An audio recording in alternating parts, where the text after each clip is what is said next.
पञ्चमुखे हनुमते नमः। पञ्चवक्त्रम् महाभीमम् त्रिनेत्रम् च महाबलम् सिंहिका गर्भसम्भूतम् हनुमन्तम् नमाम्यहम्। ॐ हं हनुमते रक्ष रक्ष सर्वतो माम्। ॐ हं हनुमते रक्ष रक्ष सर्वतो माम्। ॐ पूर्वे हनुमान् कपिमुखधारी रक्षतु माम्।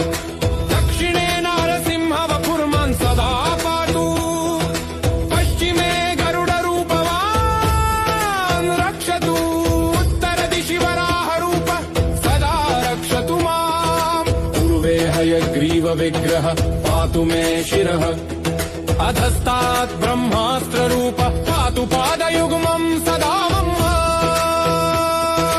अष्टदिशि रक्षतु पञ्चवक्त्रः स्वप्ने जागृति गच्छत।